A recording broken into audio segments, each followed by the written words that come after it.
ఉన్నాయి ప్రభువా. నీ ప్రణాళికలో నాయన తండ్రి మేము ఉన్నాం కనుక ప్రభా తండ్రి, ఇప్పటి వరకు నాయన మాకు దయచేస్తారా ప్రభా తండ్రి, నాయన ఉండి తోడై నడిపించమని. ఆమేన్. అందరూ కూడా కూర్చుందాం.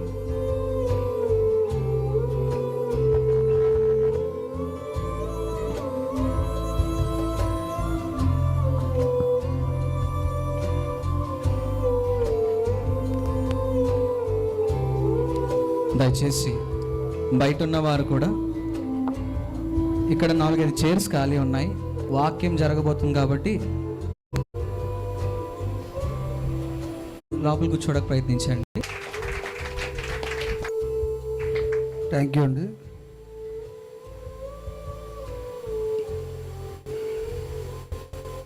సిలువలో 7 మాటలు చెప్పారు మీరు. ఒక్కొక్క మాట వెనకాల నుండి నేను పరిశీలన చేస్తున్నప్పుడు, అంటే నేను విన్నాను కానీ నేను నేర్చుకున్నవి ఒకటైతే, దేవుడు ఒక్కొక్కరి ద్వారా ఒక్కొక్క విషయాన్ని, చిన్నలేంటి పెద్దలేంటి, చాలా విషయాలు దేవుడు మీ ద్వారాగా మాట్లాడారు. మేము కూడా అవి విని మేము కూడా సరి చేయబడ్డాం. అయితే దేవుడు మహాకృపను బట్టి మరొకసారి మీ అందరితో ఇలా కూడి ఆయన మాటలు పంచుకోవడానికి ఇచ్చినట్టు అవకాశాన్ని బట్టి హృదయపూర్వకమైన వందనాలు తెలియజేస్తున్నానికి మొదటగా, అలాగే మీకు కూడా మీకు కూడా స్థానిక దైవజనులు పవన్ తమ్ముడు గారికి కూడా థ్యాంక్ యూ అండి. ఏదేమైనప్పటికీ దేవుడు చిత్తంలో మనం ఉంటేనే ఎక్కడికైనా వెళ్ళగలం, మనం మాట్లాడగలం. ఆయన చిత్తం లేకపోతే మనం ఏం చేయలేం. అలాంటి పరిస్థితుల్లో మనం ఉన్నాం కనుక కొన్ని విషయాలు మీరు ఆల్రెడీ చాలా విషయాలు మీరు చెప్పారు. నేను ఊహించిన దాంట్లో, నేను అనుకున్న దాంట్లో చాలా విషయాలు చెప్పారు. ఆయన గాయపడిన విషయాల్లో దేనికోసం గాయపడ్డారు, యేసుక్రీస్తు ప్రభువు వారు సిలువలో మరణించారు లేదంటే గాయపరచబడ్డారు, ఆయన కొరడాలతో కొట్టబడ్డారు అని అంటే కనుక అది మనకేమనిపిస్తుంది అంటే కామన్గా అనిపిస్తుంది. అంటే రొటీన్గా అన్ని సంఘాల్లో కూడా ఈరోజు అయితే మ్యాక్సిమం ఈ రాష్ట్రంలో ఎన్ని చర్చిలు ఉన్నాయి అన్ని చర్చిల్లో కూడా ఇదే ప్రసంగం జరుగుతుంది. అదే 7 మాటల కోసం ఒక్కొక్కరు ఒక్కొక్క కదరగా దగ్గరగా ఒక 40 మంది దగ్గరగా 40 మంది ఫోన్ చేశారు నాకు. బావ అన్న వాళ్ళు కొంతమంది, అన్నయ్య అన్న వాళ్ళు కొంతమంది, అందులో మధొక్కలు. అంటే ఈ 7 మాటల కోసం నన్ను వివరించమని చెప్పారు. అంటే అమ్మ నాకు కూడా తెలియదమ్మా, నాకు తెలిసిన వరకు కొన్ని విషయాలే నిన్ను వల్లే నీ పొరుగు వారిని ప్రేమించమన్న మాట నేను ఎక్కువ బలంగా తీసుకుంటాను అని చెప్పాను. అలాగే చాలామందికి చెప్పాను. నేను అడుగుతున్నాను, చాలామంది అలా ఫోన్ చేయడం ద్వారా నాకు అర్థమైన విషయం ఏంటంటే, రేపు చాలా ప్రత్యేకమైన దినము. ఆ దినము ఏ దినం అంటే మనందరి కొరకు, అంటే ఇంక్లూడింగ్ మన చర్చిలో ఉన్నవారి కొరకు కాదు, అన్ని సంఘాల్లో ఉన్నవారి కొరకు, లేదా భూమి ప్రపంచం మీద పుట్టిన ప్రతి మనిషి కొరకు ఆయన రక్తాన్ని చిందించినట్టు దినము. దాన్ని మనం జ్ఞాపకం చేసుకోవడానికి వచ్చాం. అయితే ఈ సిలువ వేయబడిన దాంట్లో ఆయన ఒక సిలువ వేసిన విధానంలో కొన్ని విషయాలు నేను వీడియో పరంగా చూస్తున్నప్పుడు, ఒక గొప్ప దైవజనుడు దానికోసం వివరిస్తున్నప్పుడు నేను వింటున్నప్పుడు నేను కూడా ఊహించుకున్నాను, ఒకవేళ మాకు ఒక ఆత్మీయ దైవజనుడు ఉండేవారు, ఆయన ఏకంగా సిలువ వేసేమని చెప్పారు ఆయన నాకు. కానీ సిలువ వేయబడ్డానికి ఆయన ఒకరు తప్ప ఇంకెవరూ లేరు. ఆ సిలువ నేను కూడా ఏంటంటే సిలువ ఆకారాన్ని ఆ కర్రతో తయారు చేశాను నేను సిలువని.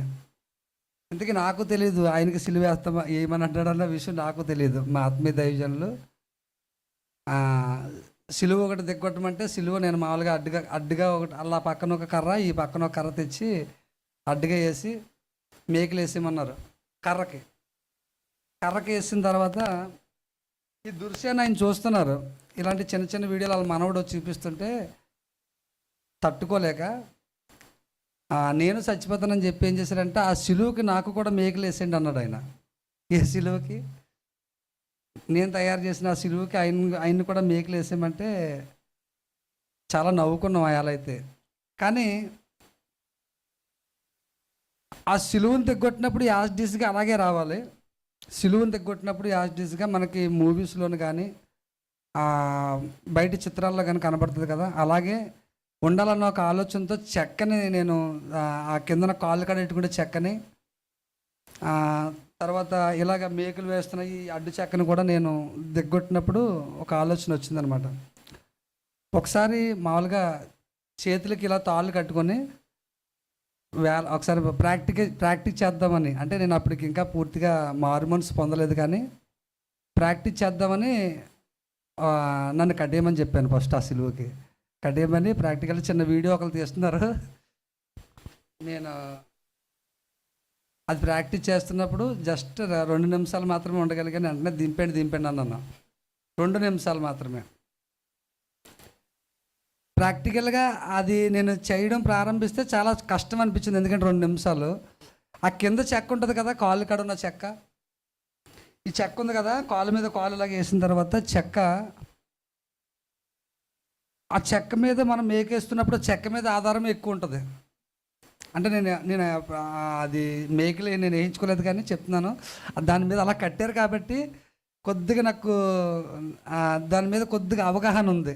కానీ యేసుక్రీస్తు ప్రభు వారికి ఉన్నంత అవగాహన ఈ భూ ప్రపంచం మీద ఎవరు కూడా సిలువ వేయబడ్డానికి అవ్వదు. అర్థమవుతుందండి? ఆయన వేలాడి తీయబడ్డం అంటే ఇంకా శరీరంలో ప్రాణం ఎంతలా కొట్టుకుంటుందంటే, ఆయన శరీరంలో ప్రాణం ఎంతలా కొట్టుకుంటుందంటే, ఆ సిలువలో వేలాడి తీయబడుతున్నప్పుడు ఒక దృశ్యాన్ని చూసి నేను చాలా దుఃఖపడ్డాను. ఏంటంటే, ఆయన శరీరంలో ఇంకా పొడవగా ఇంకా రక్తం లేదట. ఆ విషయం అందరికీ తెలిసిన విషయమే. పొడిచారట, నీరు వచ్చిందట. నీరు వచ్చినప్పుడు ఆయన తపన పడుతున్నాడు. ఆయన సమయం ఇంకా ఆసన్నం అవ్వలేదు. ఇంకా సమయం ఆయన తండ్రికి అప్పగించుకోవడానికి ఇంకా టైం అవ్వలేదు. కానీ ఆయన శరీరంలో ఉన్న రక్తం మొత్తం కూడా కారిపోయింది. ఎలాంటి పరిస్థితి అంటే అది ఒకసారి నేను మీకు ఎక్స్ప్లెయిన్ చేస్తాను. మన ఇంటికాడ మిక్సీ ఉంటుంది కదా, మిక్సీలో కొన్ని వస్తువులు వేసినప్పుడు ఒక సౌండ్ వస్తుంది, ఖాళీగా ఉంటే వేరే సౌండ్ వస్తుంది. ఈ రక్తం అంతా పోయినప్పుడు ఈ హార్ట్ బీట్ ఉంది కదా, ఈ హార్ట్ బీటు అంటే నేను విన్నది చెప్తున్నాను, నేను అప్పుడేం పక్కనే నుంచోలేదు. ఈ గుండె అంట కొట్టుకోవడానికి కూడా ఇంకేం స్వేప్స్ లేవు. అంటే బ్లడ్ ఉంటేనే, రక్తం ఉంటేనే మనలోనే అన్నీ కూడా కరెక్ట్గా పనిచేస్తాయి. కిడ్నీ కావచ్చు, లేదంటే శరీరంలో ఉన్న పార్ట్లన్నీ కూడా. క్షమించండి తమ్ముడు, నా సమయం ఎంతసేపు? Okay, thank you.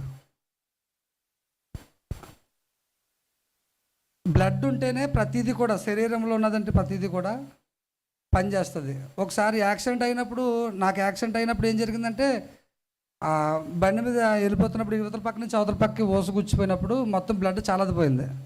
పోయిన తర్వాత అక్కడ పోయిన బ్లడ్కి నేను ఉన్న పల్లంగానే స్లో తప్పిపోయాను. మనకు అందరికీ తెలిసిన విషయం, యాక్సిడెంట్ అయిన వారిని మనం పరిశీలన చేసినప్పుడు మ్యాక్సిమం బ్లడ్ కొద్దిగా పోయిన వెంటనే వాడికి ఏమవుతుందంటే మతి స్థితి కోల్పోతాడు.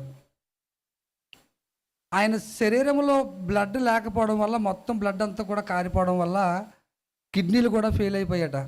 ఆయనకి ఆగిపోయాట, కిడ్నీలు ఆగిపోయాట. తర్వాత శ్వాస తీసుకుంటాం కదా, శ్వాస తీసుకునేటప్పుడు ఆయన శ్వాస తీసుకోవాలంటే ఖచ్చితంగా బాడీ మొత్తం కదలాలి.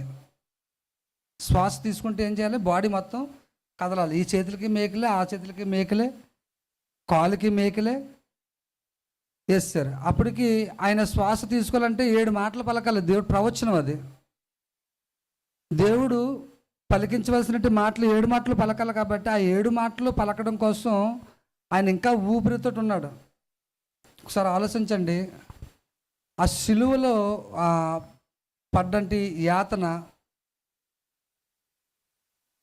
నేను చేసిన పాపాలని ఒకసారి జ్ఞాపకం చేసుకుంటే ఊహకు మించలేని పాపాలు నేను చేశాను. ఆయన ఎందుకోసం రక్తం చిందించారు అని అంటే కనుక అక్కడ ఉంటుంది కదా, రోమిలు రాసిన పత్రికలోని, ఒకసారి అది తీసి చూద్దామా? రోమిలకు రాసిన పత్రిక మొదటి పాపం ఎక్కడ ప్రారంభమైందో, ఎందుకంటే ఆ వచనం మీకు చూపించలేదు, ఎందుకంటే మొదటి పాపం ఎక్కడ జరిగిందో ఆల్రెడీ చెల్లెలు చెప్పారు కాబట్టి.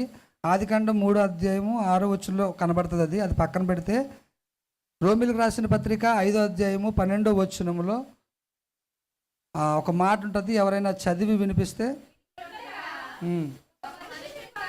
ఆ, ఆ, ఆ. ఒకటే ఒక అధ్యాయమే, ఒక వచనమే.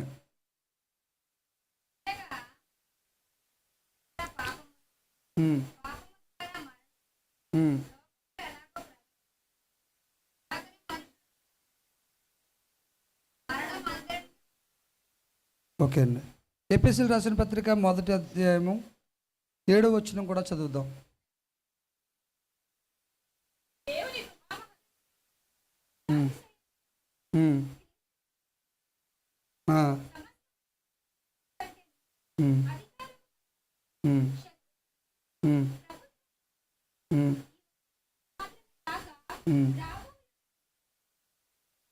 ఒక అధ్యాయం ఒక వచనమేనమ్మా చదువుతున్నారు.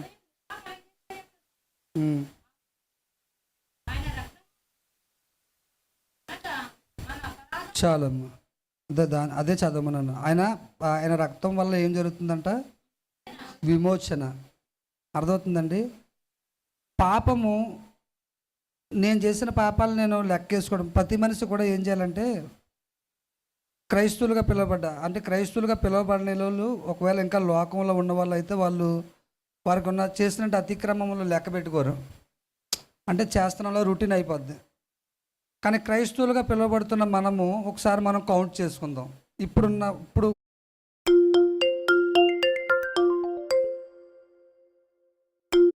కౌంట్ చేసుకుందాం.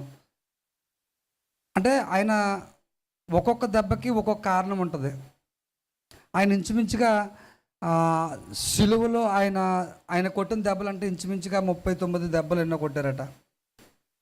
39 ఎన్నో దెబ్బలు కొట్టేటప్పటికి అందులో కనీసం ఒక దెబ్బ, ఎవరో మొన్న మూవీ తీశారు కదా, ఏ మూవీ తమ్ముడు అది?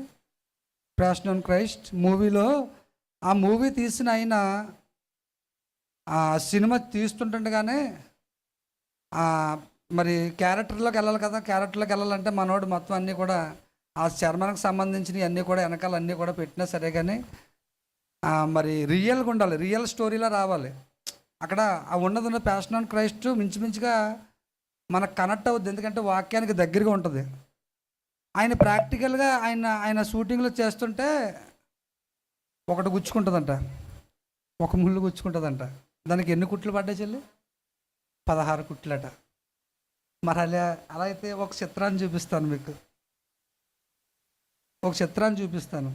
ఒక దెబ్బకి ఎన్ని కుట్లు పడ్డాయి? ఆయన వీపుని నేను మామూలుగా సాంగ్లో ఉంటున్నప్పుడు స్క్రీన్ షాట్ తీశాను. ఏమో నాకు తెలియదు, ఎలా ఉంటుందేమో ఆ టైం.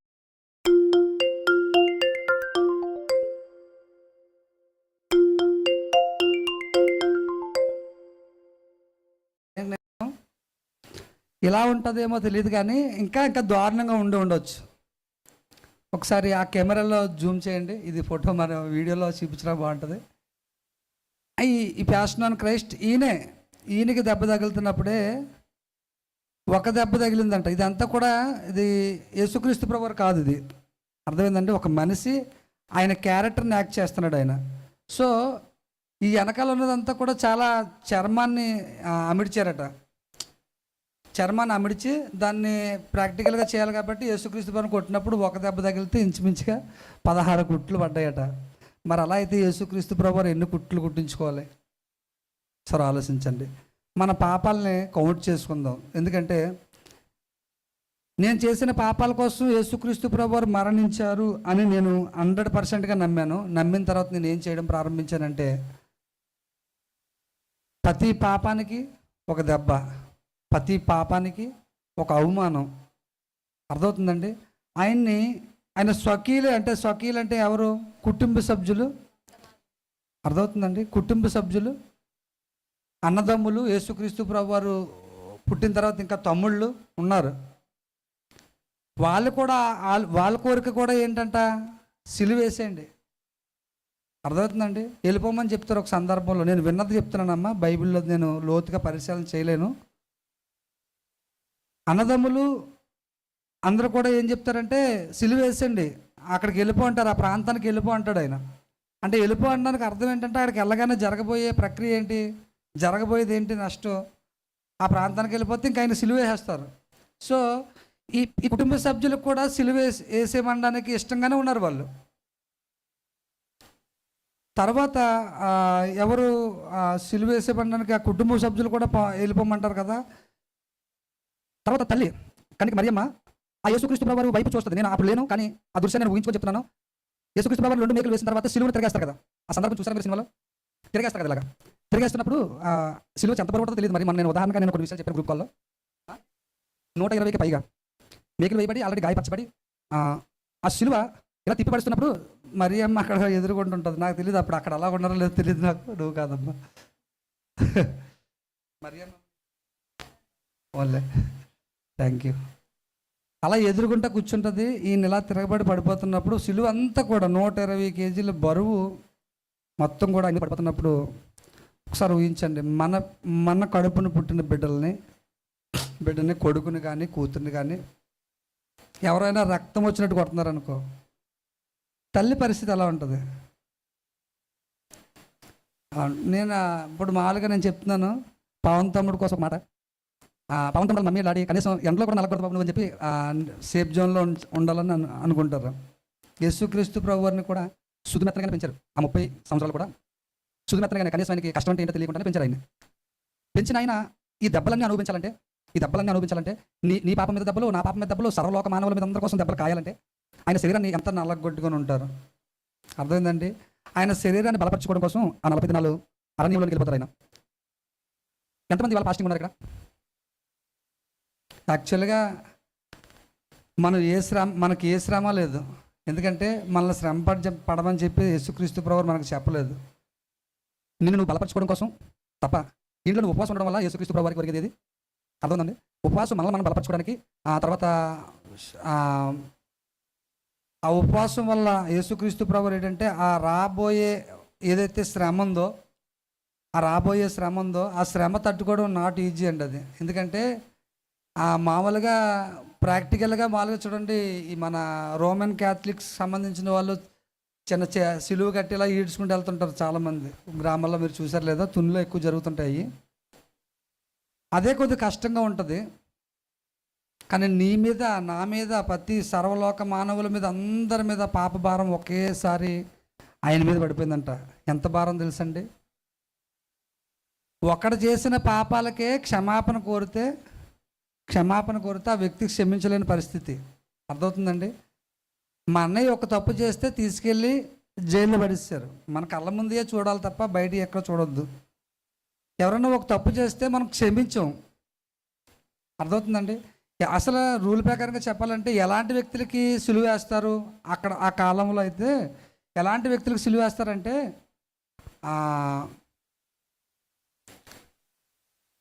ఈ రాష్ట్రానికి కానీ లేదంటే ఆ ఊరికి ఎవరైతే అరెస్ట్ చేస్తారో లేదంటే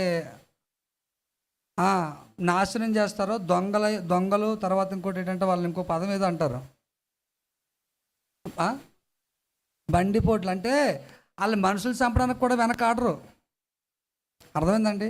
కొంతమందికి అలాంటి పరిస్థితుల్లో ఉన్న వాళ్ళకి ఏం చేస్తారంటే ఉరిశిక్ష విధిస్తారు చూడండి. దొంగలు లేదంటే ఇంకొకటి మానభంగాలు చేసిన వాళ్ళు, తర్వాత ఇంకోటి ఇంకా రకరకాలైన పాపాలు చేసిన వాళ్ళకి అందరికీ కూడా ఒక చట్టం ఉంటుంది కదా. అలాంటి చట్టం ప్లేస్లో అలాంటి తప్పులు చేసిన వారి మధ్యలో ఆ పక్కన ఒకరిని ఈ పక్కన ఒకరిని పెట్టి మధ్యలో యేసుక్రీస్తు ప్రభువారిని ఒక పాపిగా. అర్థమవుతుందండి? ఏ తప్పు చేయకపోతే ఒకవేళ అమ్మ నీ ముక్కు మీద మసి ఉందంటే దవడమే కూడా వస్తాం మనం, లేదా ఫస్ట్ నీ ముక్కు మీద మసి చూసుకుంటాం మనం. ఆయన ముక్కు మీద మసే లేదు. అలాంటి వాళ్ళ పక్కన అంటే ఎలా చిత్రీకరిస్తున్నారు, ఎంతలాగా అవమానపరుస్తున్నారు అక్కడ సిచ్యువేషన్ నేను విన్న దాన్ని బట్టి చెప్తున్నాను. ఏ తప్పు చేయకపోయినా సరే కానీ అందులో రాజుకు కూడా అనుమానం వస్తుంది. యేసుక్రీస్తు ప్రభువు సిలువ వేయబడ్డానికి ఆయన ఏ తప్పు చేశాడని సిలువ వేస్తామంటే ఆయన ఈ లోక పాపములన్నీ మోసుకొని పోయి గొర్రె పిల్లని చెప్పడం అదొకటిన తప్పు. అర్థం చేసుకోవడానికి ప్రయత్నం చేయండి. ఈ పక్కన ఒక దొంగని, ఆ పక్కన ఒక దొంగని, ఎలాంటి పనులు చేసిన దొంగని పక్కన పెట్టి ఆయన్ని కూడా పోల్చారంటే, అలాంటి ఒకవేళ నింద మన మీద వస్తే ఖచ్చితంగా మనం పడం. మనం మామూలుగా నేను ప్రారంభ దశలో చిన్న అవమానం కోసం చెప్తాను, ఉదాహరణ చెప్తాను. ఇలాగే నా చర్చిలో సహోదరుడు అన్నయ్య ఏం చేశారంటే, మన మధ్యన ఉన్న జాన్ లెగిచి ఒక పాట పాడతారని చెప్పేసి అన్నారు. పాట పాడతారంటే ఇందాక చెల్లికి ఎదురైంది, సేమ్ సిచ్యువేషన్ నాకు ఎదురైంది. అప్పుడు పాడడం రాదు, వాక్యం చదవడం రాదు, వాక్యం చెప్పడం రాదు. వెళ్ళి నుంచోమంటే ఇలాగా నుంచున్నాను. అక్కడ నుంచున్న తర్వాత వెనకాల ఉన్న వాళ్ళందరూ కూడా నవ్వినందుకు నేను 3 సంవత్సరాలు చర్చి మానేశాను. ఎన్ని సంవత్సరాలు? మరి యేసుక్రీస్తు ప్రభు వారి మీద అన్ని నిందలేశారు. అక్కడ దొంగవాట అంటే నేనమ్మా మిమ్మల్ని బాధపడమని చెప్పట్లేదు, నా నిమిత్తం హింసపడమన్నాడు ఆయన. ఎవరైతే నా నిమిత్తం హింసపడతారో, ఎవరైతే నిందింపబడతారో, ఎవరైతే గాయపరచబడతారో, ఈ లోకంలో వాళ్ళకి కొద్ది విషయాలు శ్రమలు ఉంటాయి, కానీ తర్వాత శ్రమలు ఉండవు. అది నువ్వు నమ్మితే ఖచ్చితంగా నువ్వు ఒకవేళ గాయపరచబడితే, నేను ఆవేళ గాయపరచబడ్డాను, ఎప్పటికీ ఇంకా నేను చర్చికి వెళ్ళకూడదు బాబు, అక్కడికి వెళ్ళిన తర్వాత నన్ను సీప్ చేస్తారు తప్ప అక్కడ నన్ను ఇది చేయరని చెప్పి అనుకున్నాను. నేను చిన్న చిన్న విషయాలకే నేను అంతలా గాయపరచబడుతున్నప్పుడు యేసుక్రీస్తు ప్రభు వారిని ఇంకెన్ని మాటలని ఉంటారు. అక్కడ మీ నాన్న ఎవరు? తండ్రి లేకుండా నువ్వు ఎలా పుట్టావు? సరే ఊహించుకోండి ఒకసారి, మామూలుగా చెప్తున్నాను. తండ్రి లేకుండా పరిశుద్ధాత్మ పేరంతో, అంటే పరిశుద్ధాత్మ దేవుడు మొన్న యూట్యూబ్లో కూడా అలచలైంది.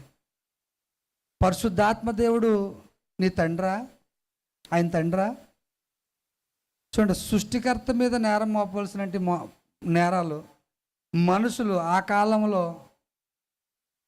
వారికి తెలియక నేరం మోపారు. ఈ రోజుల్లో కూడా ఇప్పటికీ కూడా ఆయన్ని గాయపరుస్తూనే ఉన్నారు. యేసుక్రీస్తు ప్రభువారిని ప్రతి ఒక్క విషయంలో కూడా ఆయన వైపు తప్పును వెతకడానికి చూస్తున్నారు. దాంట్లో ఎక్కువ శాతం వారికి ఉన్నట్టు ఏంటంటే జీవనోపాధిని మనం పెంచుకోవడం కోసం కొంతమంది ఏం చేస్తున్నారంటే సోషల్ మీడియాని బేస్ చేసుకొని ఇంకా యేసుక్రీస్తు ప్రభు వారికి ఆపోజిట్గా ఒక రెచ్చగొట్టే పదం. పరిశుద్ధాత్మ దేవుడు యేసుక్రీస్తు కన్యమరియమ్మ భర్త. ఈ మాట విన్నారా మీరు? సోషల్ మీడియాలో విన్నారమ్మా? అప్పుడు ఎలా ఉంటుంది మన పరిస్థితి? వాళ్ళు నిజంగా అక్కడ దగ్గరుంటే, నిజం చెప్తున్నాను, క్రైస్తవుని కాకుండా నేను మామూలుగా ఒకవేళ నన్నేగా ఆ మాట అని ఉంటే ఎలా ఉంటుందంటే గట్టిగా ఇంకా చెప్పలేము. ఇంకా మనం దేవునికి స్తోత్రం అని చెప్పి బైబిల్ పక్కన పెడతాం. చెప్తున్నాను, నేను ఒకవేళ గతంలో అప్పుడు అలాగే ఉండేవాను, కానీ ఇప్పుడు ఏమో తెలియదు, నేను ఇంకా పరీక్షించుకోలేదు. ఒకవేళ అలాంటి సిచ్యువేషన్ వస్తే ఏమో ఎలా ఉంటాం కూడా చెప్పలేము. యేసుక్రీస్తు ప్రభు వారిని ఆయన ఇప్పుడు లేడు కాబట్టి ఆయన కోసం ఎన్ని రోమర్లు అండి. ఎప్పుడు తెలుస్తుంది? అన్నిటికీ పునుస్టప్ పెట్టే రోజు ఒకటి వస్తుంది. ఆ వచ్చిన రోజు మాత్రం గుండెలు బాదుకున్నా. ఆయన పడ్డ దెబ్బలు చిన్నవి ఏం కాదండి. ఆయన గాయపరచబడ్డ ఏం చిన్నవి కాదు, మనం ఊహించుకున్నంత ఊహల్లో ఉండవు. అర్థమైందా? చిన్న చిన్న దెబ్బలకి అంటే ఒక కాలు ఇరిగిపోయి, లేదంటే ఒక నడుము ఒకేసారి కాలు ఇరిగిపోయి, ఒకేసారి నడుము ఇరిగిపోయి, ఒకేసారి 2 కళ్ళు పోయి అనుకోండి, ఆ వ్యక్తి కోసం ఎలా గాయపరచబడతాం? మన తమ్ముడు గ్రూప్ కాల్లో ఒక సాక్ష్యం చెప్పారు, ఒక చెల్లి కోసం. ఏంటంటే ఆ చెల్లికి ఏమైందంట? క్యాన్సర్. మనసు ఏమైపోయింది? మామూలుగా అది వినేదాకా నాకు తెలియదు, నేను వినలేదు కాబట్టి, తర్వాత విన్నాను కాబట్టి నాకు బాధ కలిగింది. విన్నటప్పుడు ఏమనిపించిందంటే అయ్యో పాపం అనిపించింది.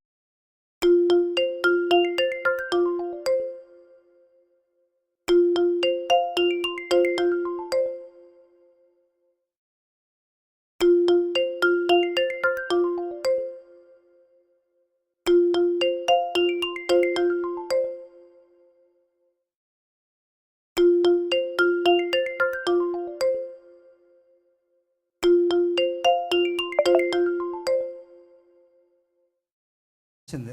అయ్యో పాపం ఇలా జరిగింది ఏంటని కొద్దిగా బాధపడ్డాం మనం. మరి అయ్యో పాపం చిన్న దెబ్బ కోసం మనం అంతలాగా మనం శ్రమ పడిపోతుంటే యేసుక్రీస్తు ప్రభువారు పడ్డ దెబ్బలు ఇంచుమించుగా ఎన్ని 39 దెబ్బలంట. 39 దెబ్బలంటే ఆ 39 దెబ్బలకి ఒక్కొక్క దెబ్బకి కనీసం ఏంటంట డైమండ్ ఆకారంలో ముక్కలు వచ్చాయట, మాంసపు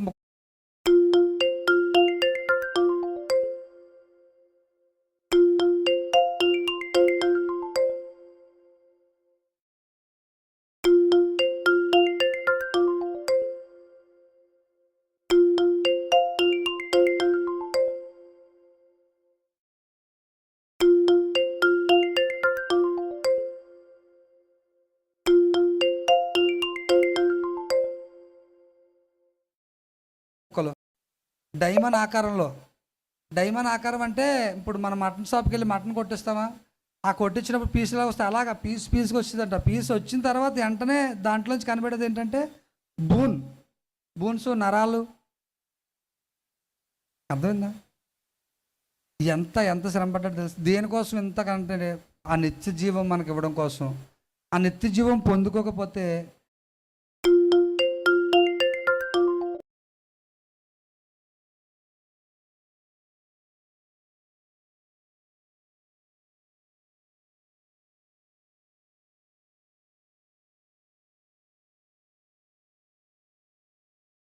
నెక్స్ట్ వచ్చే ఉగ్రత అది మనం తట్టుకోలేం. అలా తట్టుకోగలమన్న అన్న వాళ్ళు చేతులు ఎత్తండి. ఉగ్రతను చూసామన్న వాళ్ళు చేతులు ఎత్తండి. అన్న ఈ భూమి మీద నరకం అనుభవించేస్తున్నానని నేను అన్న వాళ్ళు చేతులు ఎత్తండి ఒకసారి. మనకి ఇంకా ఏ నరకం రాలేదు ఇంకా మన దగ్గర దాకా. జస్ట్ చిన్నవి అంటే చిన్న కష్టాలనే మనం నరకంగా భావిస్తున్నాం. చిన్న కష్టాలు, చిన్న అవమానాలనే మనం నరకంగా భావిస్తున్నాం. కానీ అసలైన నరకం ఎలా ఉంటుందో అది మనం ఊహించలేము. ఎలా ఉంటుందంటే ప్రాక్టికల్గా మనం చూస్తే ఒక కొవ్వొత్తు వెలిగించుకొని మళ్ళీ చెప్తున్నాను, అర్థం అవడం కోసం చెప్తున్నాను. ఆల్రెడీ మీరు చెప్పిన విషయాలు అన్నీ కూడా మళ్ళీ అదే నేను చెప్పడం బాగోదు కాబట్టి నేను వేరే విషయాలు చెప్తున్నాను. ఆ కొవ్వొత్తుని వెలిగించుకొని అది కాలుతున్నప్పుడు అలా 4 చుక్కలు అరిచేతి మీద. అర్థమైందా నేను చెప్పేది?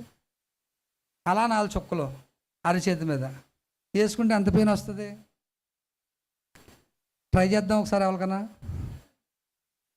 ఆలోచించండి.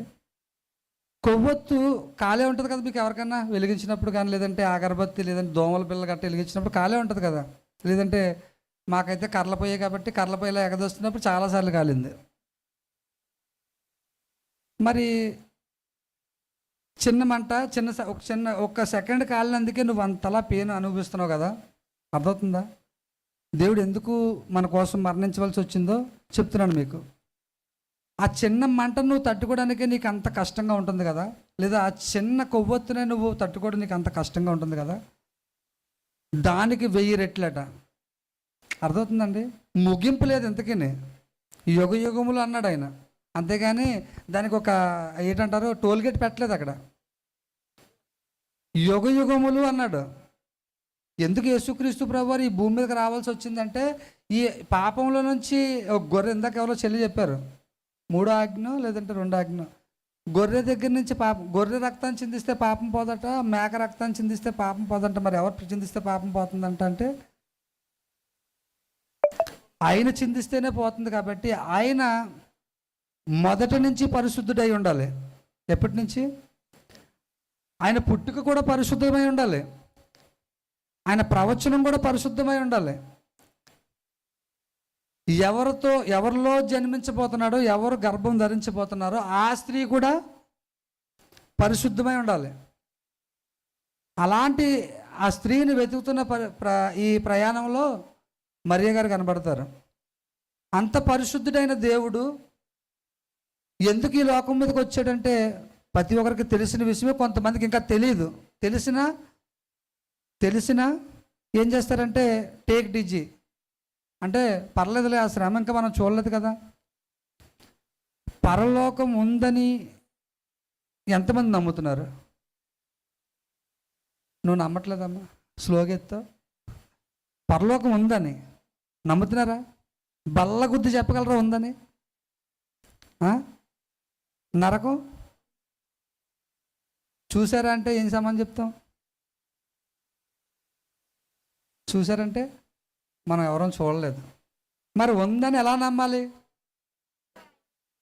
మొన్న ఒక మాట చదువుకున్నాం కదా, ఎబ్రిల్ రాసిన పత్రిక 11వ అధ్యాయం చదువుదాం.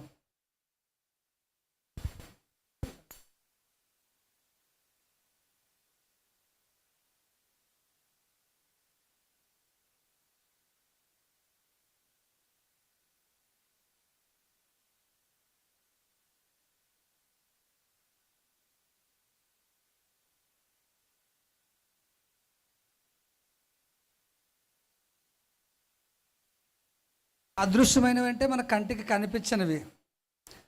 అంటే కనిపించిన వాటిని కూడా నమ్మేదే విశ్వాసం, క్రైస్తవ్యం. అర్థమవుతుందా? మన కంటికి కనిపించదు, అది ఉంది అని అంటే కనిపించదు. అగ్ని కూడా ఉందంటే, నరకం కూడా ఉందంటే మన కంటికి కనిపించదు. మనం అనుకుంటాం కొన్ని సందర్భాల్లో ఈ భూమి మీద నరకం అనిపించేస్తున్నారో బాబు అనుకుంటాం. ఏ నరకం అనిపిస్తున్నాం భూమి మీద? ఒకవేళ నువ్వు అనిపించే భర్త వల్ల శ్రమలు అనిపించవచ్చు, కొడుకు వల్ల శ్రమలు అనిపించవచ్చు, కుటుంబం వల్ల శ్రమలు అనిపించవచ్చు. ఆ శ్రమలు పెద్ద శ్రమలు కాదు నన్ను అడిగితే. లేదా నీ ఆర్థిక పరిస్థితుల వల్ల నువ్వు కొన్ని శ్రమలు అనుభవించవచ్చు, కానీ ఆ శ్రమలు అంత శ్రమలేం కాదు.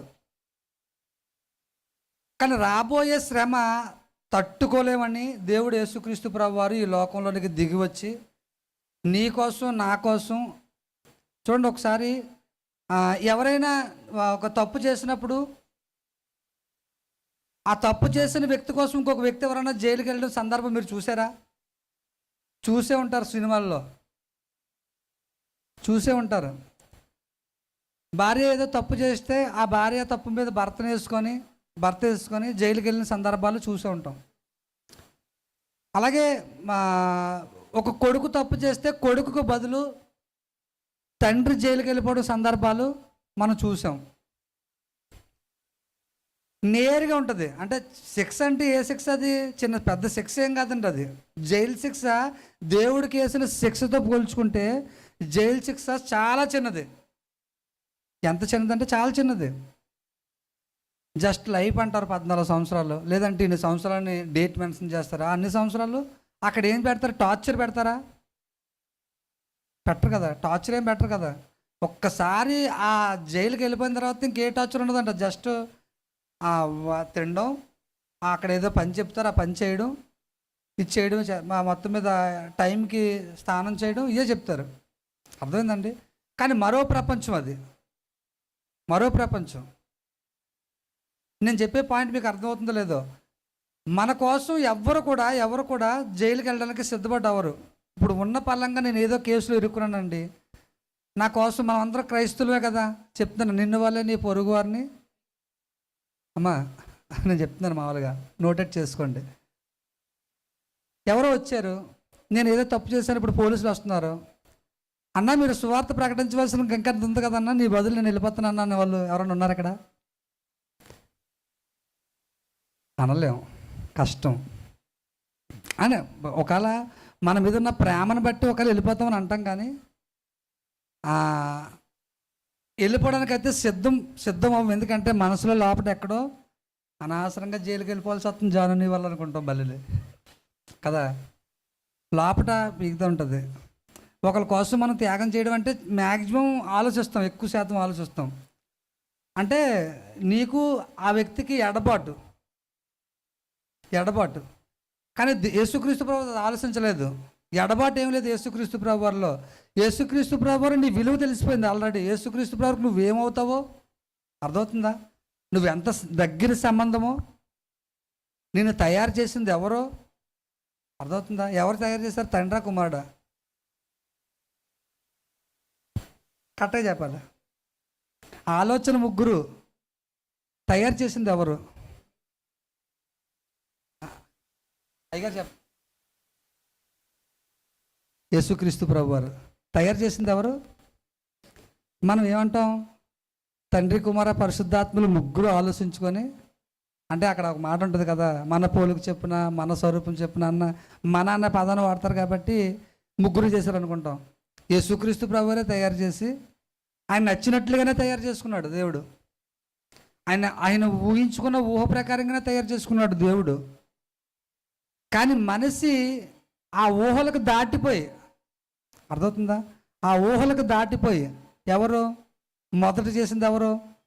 మీరు కోపపడకుండా చెప్పండి. మొదట పాపం చేసింది ఎవరు? ఆదామా అవ్వా? కోపపడద్దని అందుకే మీరు లేడీస్ని ఎక్కువ మెన్షన్ చేస్తున్నారని నేను అంటారని, అంటే దానికోసం కూడా ఒక్కొక్క లెసన్ ఉంది. అయితే మనల్ని ఫస్ట్ నిర్మించినప్పుడు మన ఆకారం కానీ మన ఒక లోపట ఉన్న ప్రతి ఒక్క విషయాలు కూడా అన్నిటిని కూడా పరిశుద్ధంగానే దేవుడు చేశాడు. కానీ మనిషి పడిపోయాడు పాపంలో. ఈ పాపము మనిషి తీయలేడు. అర్థమైందండి? మేము కూడా చేసిన సందర్భాలు ఉన్నాయి. ఏంటంటే మామూలుగా ఓ పాపం పోవాలంటే 10,000 ఇవ్వాలట. రోమన్ క్యాథలిక్స్ చర్చిలో, నేను గట్టిగానే చెప్తాను, నేను భయపడిన ఎవరికని క్షమించండి. ఆ చర్చిలో ఒక పాపం, ఒక వ్యభిచారం చేస్తే ఆ వ్యక్తి 10,000 కడితే ఆ పాపం పోద్దట. వినండి, మీకు కావాలితే వాటికి సంబంధించిన రుజువులు పెడతాను. ఉదాహరణకి ఎవరైనా చంపేశాడు అనుకో, 1,00,000 రూపాయలు ఉన్నాయమ్మా. ఇంకానా అర్థమవుతుందా?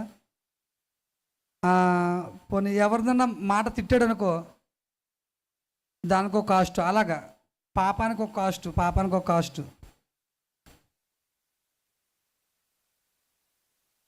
అది నేను విన్నప్పుడు చాలా బాగుంది కదా, ఇదే బాగుంది కదా, 10,000 కట్టి మొత్తం పాపాలన్నీ కడిగేసుకోవచ్చు. అవుద్ది? అది అవుద్దమ్మా? మామూలుగా నేను అంటున్నాను, ఒక బకెట్ నీళ్ళు శుభ్రంగా వేడి నీళ్ళు మరబెట్టుకుని సొబ్బెట్టి శుభ్రంగా సాంపెట్టి తానం చేస్తే మన ఒంటి మీద ఉన్న మురికి పోదు తప్ప లోపల ఉన్న పాపము పోదు. ఎవరు తీయాలి? గొర్రెపిల్ల తీస్తుందా? ఆయన గొర్రెపిల్లని మెన్షన్ చేశాడు, కానీ గొర్రెపిల్ల తీస్తుందా? మేక తీస్తుందా? కోడి తీస్తుందా? అలాగైతే ఒక 100 కోళ్ళు కొనేసుకోవచ్చు. మనం 100 కోళ్ళు కొనేసుకోవచ్చు ఆ పాపం తీయాలంటే.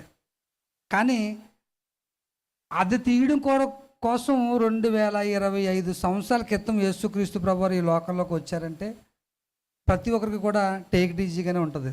అంటే ఓకే వచ్చారా, నా పాపాల కోసం వచ్చారా, ఓకే వచ్చారు.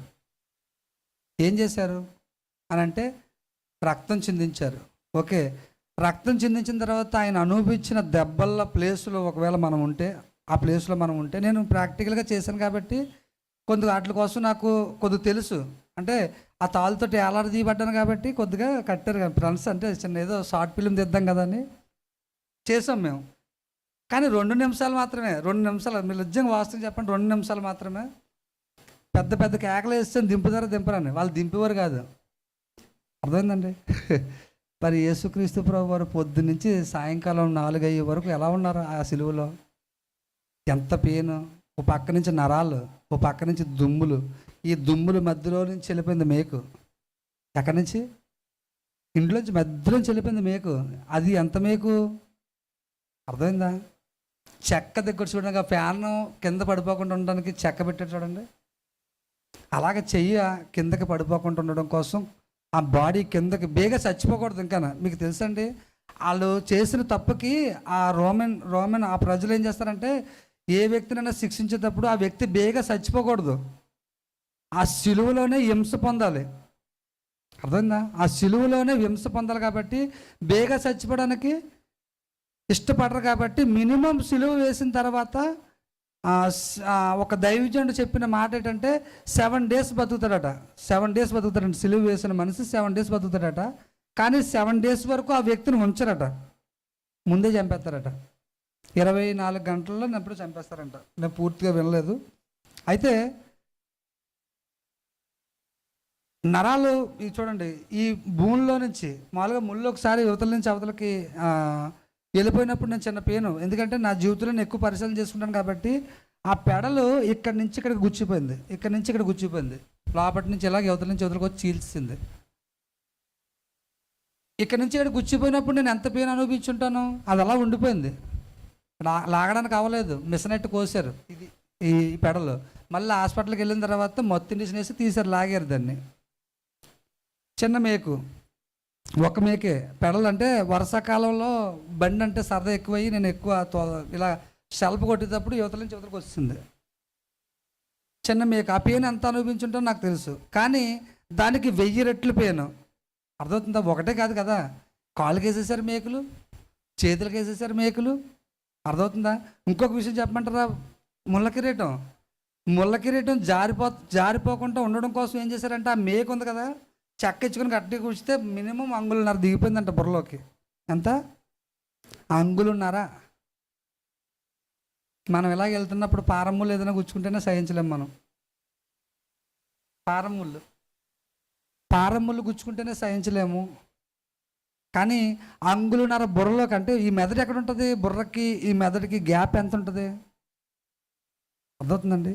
ఈ మెదడుకి ఈ పెంకు ఉంటుంది కదా, ఈ పెంకికి ఈ ఈ లోపట ఉన్న మెదడుకి ఎంతో గ్యాప్ ఉండదు, జస్ట్ ఒక 1/2 ఇంచు ఆ రంగులు ఎంతో గ్యాప్ ఉంటుంది. పెంకేమో వచ్చి పావు, అంటే ఎంత ఉంటుందంటే ఆ రంగులలో సగం పెంకు, బుర్ర మీద ఉన్న పెంకు ఆ రంగులో సగం. ఆ పెంకు లోపట్లో ఉన్న మెదడు ఏముందంటే ఆ రంగులు టోటల్గా దాని సైజు. ఈ మేక సైజ్ ఎంత? అదే ముళ్ళు సైజ్ ఎంత? అంగుళన్నర మెదడులోకి వెళ్ళిపోతే చిన్నది టచ్ అయితే, ఈ పెంకు మెదడుకి చిన్నది టచ్ అయితే, నా ఫ్రెండ్ ఒకటికి యాక్సిడెంట్ అయినప్పుడు ఆడ చిన్న పెంకు ఎలా టచ్ అవుతుందని చెప్పేసి ఏం చేశాడంటే, గుర్తుపట్టలేక మొత్తం మతిస్థితి కోల్పోయాడు, పిచ్చుడైపోయాడు. యాక్సిడెంట్ అవ్వడం వల్ల, బుర్రకు దెబ్బ తగలడం వల్ల ఆ పెంకు వెళ్ళి మెదడుకి ఇలా టచ్ అవుతుంటే తన మతిస్థితి కోల్పోయాడు. ఎందుకు పనిచేయదు, ఎందుకంటే అంత దారుణంగా ఉంటుంది. 3, 4 మేకులు మొత్తం ఈ బుర్ర మీద కూర్చున్న మేకులు ఆ మెదడు లోపలికి వెళ్ళిపోయాడ. ఒక పక్క రక్తం పోయింది. అర్థం చేసుకోండి, యేసుక్రీస్తు ప్రభువారు మన కోసం ఎంత త్యాగం చేశారో. శిలువలో రక్తం కాచారంటే దాని వెనకాల పడుతున్న పెయిన్ కూడా మనం, అర్థమవుతుందండి, ఆయన పడుతున్న పెయిన్ కూడా మనం ఒకసారి గుర్తు చేసుకోవాలి. మనం రక్తం అంతా పోయింది, కాళ్ళలో మేకులు ఉన్నాయి, చేతికి మేకులు ఉన్నాయి, దుమ్ములు మధ్యలో నుంచి చేస్తారు మేకులు. అర్థమవుతుందండి? మళ్ళీ ముళ్ళ కిరీటం పెట్టారు ఎక్కడ? బుర్ర మీద. ఆ ముళ్ళ కిరీటము అంగుళన్నర మేకులు. ఆ అంగుళన్నర మేకులు గట్టిగా చెక్క తీసుకొని కొడితే, ఒకసారి ఆలోచించండి, చిన్న మేకు పెట్టేలా కొడతాను ఒకసారి, సహించగలమా? చిన్న మేకు. కానీ ఇంచుమించుగా అదేదో అదేదో సంబంధించిన ముళ్ళు అంటది. ఆ కంప లోపలికి వెళ్ళిపోతే, ఆ ముళ్ళు లోపలికి వెళ్ళిపోతే చాలా సొలుపు వస్తుందట. అప్పుడు బ్లడ్ పోయింది. ఆయన ఇంకా ఏంటంటే కోల్పోతున్నాడు, ఒకటానికి ఒక లెవెల్ తగ్గిపోతుంది. మొత్తం ఆయన లెవెల్ అన్నీ కూడా తగ్గిపోతున్నాయి. తగ్గిపోతున్నప్పుడు ఈ ముళ్ళు కూర్చున్నప్పుడు మొత్తం ఈ మెదడంతా కూడా మొత్తం ఒకసారి ఊహించుకోండి ఎలా ఉంటుందో ఒకసారి. మొత్తం పనిచేయలేదు, బుర్ర ఏం పనిచేయలేదంటే ఇంకా ఆయనకి. అర్థమవుతుందండి? ఏంటి, ఒక పాపం కోసం అంత త్యాగం చేయాలా? పాపం అంత పవర్ఫుల్లా అంటే లజ్జమే అంతే పవర్ఫుల్. ఎందుకంటే అక్కడికి వెళ్ళాలంటే మనం టైల్స్ వేసుకున్న ఇంట్లోకి శుభ్రంగా టైల్స్ వేసుకొని, శుభ్రంగా లైటింగ్ పెట్టుకొని, పెయింటింగ్ లైట్ శుభ్రంగా వేసుకొని అన్నీ చేసుకున్న ఇంట్లోకి, కనీసం మన చర్చిలోకి, అర్థమైందా, మన చర్చిలోకి ఎవడన్నా బురద ఫుల్గా కాళ్ళ పడిపోయి తాగేసి వచ్చాడు అనుకోండి, తాగేసి ఫుల్గా బురదలో పడిపోయి వచ్చాడు అనుకోండి, అక్కడ ఉండమంటాం మనం, అంతేగాని లోపల రమ్మంటామా? ఆలోచన ప్రాక్టికల్. ఆ లోకం అంత పరిశుద్ధం. అర్థమవుతుందండి? టైల్స్ వేసిన ఇంట్లోకి బురద కాళ్ళతో ఎలాగైతే వెళ్ళమో, ఆ లోకంలోనికి వెళ్ళాలంటే నువ్వు పరిశుద్ధపరచబడాలి. కాబట్టి ఆ పాపం అంత పవర్ఫుల్ కాబట్టి అక్కడ అది నిలవలేదు. కాబట్టి యేసుక్రీస్తు ప్రభువారు ఈ భూమి మీదకి రావాల్సి వచ్చింది. వచ్చి నీ నిమిత్తం నా నిమిత్తం నువ్వు అలాగ మచ్చతో ఉంటాను వెళ్ళిపోతానంటే కుదరదు. వెళ్తే మచ్చ లేకుండా వెళ్ళాలి. అర్థమవుతుందండి? వెళ్తే పాపం లేకుండా వెళ్ళాలి. ఆ పాపం లేకుండా వెళ్ళడం కోసం ప్రయత్నం చేస్తున్నారు. కానీ మనుషులు రకరకాలైన ఆరాధనలు ప్రయత్నం చేసుకుంటూ వస్తున్నారు. వస్తున్న ప్రయాణంలో రకరకాలంటే ఆరాధనలు, ఎవరికి నచ్చినట్లుగా వాళ్ళు ఏదో పాపం తీసుకుందామని ఒక తాపరదాయం, ఆ తాపరదాయంలోనే తప్పుడు త్రోవలకి వెళ్ళిపోయిన సందర్భాలు. అదే దేవుని తెలియని పిల్లలు. అర్థమవుతుందండి? ఆ పాపం తీసుకోవడం తెలియక, ఎలా తీయాలో తెలియక వాళ్ళ సొంత ప్రయత్నాలు చేసి తీసేసుకుందాం కదా అని ఆలోచన కలిగిన ఆ ప్రయాణంలోనే ఏం చేశారంటే రాంగ్ వేలు ఎత్తుక్కొని నిజమైన సృష్టికర్తని తెలుసుకోకుండా వాళ్ళకి నచ్చినట్లుగా లోకాసు వార్తలోనే ఎక్కడ ఉంటుంది, ఈ ప్రజలు పెదవులతో నన్ను స్తుతించుదురు కానీ వారి హృదయం నాకు దూరంగా ఉందని అంటారు కదా. అలాగా వాళ్ళకి నచ్చినట్లుగా ఆరాధించడం ప్రారంభించారు. పిల్లరా, చెప్పబడే మాట అక్కడ అది ఆ లోకం అంత పరిశుద్ధంగా ఉంటుంది కాబట్టి, అంత పరిశుద్ధంగా లేకపోతే సాతానుగాడు ఎందుకండి మళ్ళీ ఆ లోకం కోసం పోరాడడం? ఊహించుకోండి ఒకసారి. అది అంత విలువైన లోకం కాకపోతే ఆ లోకం కోసం సాతాను ఎందుకు పోరాడతాడు? ఒకసారి ఆలోచించండి. అక్కడ సింహాసనం ఎందుకు వాడికి? అదంత వాల్యుబుల్ లోకం కాకపోతే ఈడెందుకు అక్కడ ప్రత్యేకత కోరుకుంటాడు? అప్పుడే కదా త్రోయబడ్డాడు. ప్రత్యేకత కోరుకున్నప్పుడే కదా, అక్కడ కూడా సమాన స్థానం కోరుకున్నప్పుడే కదా కిందకి త్రోయబడ్డాడు. అంటే అక్కడ అంత ఘనత ఉంటుందా?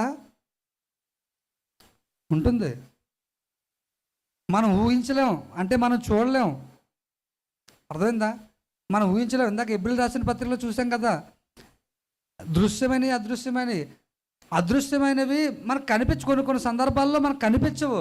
అవి కనిపించే వాటిని కోసం ఒక సాతాను మన కోసం అటాక్ చేసి చుట్టుపక్కల మన కోసం తిరుగుతుందంటే ఎలాగైనా పడగొడద్దాం అని చెప్పి తిరుగుతుందంటే ఆ లోకం ఎంత విలువైందో మనకు ఫస్ట్ తెలియాలి. ఆ విలువైన లోకం మనకివ్వడం కోసం ఈ భూమి మీదకి యేసుక్రీస్తు ప్రభువారు రావడం.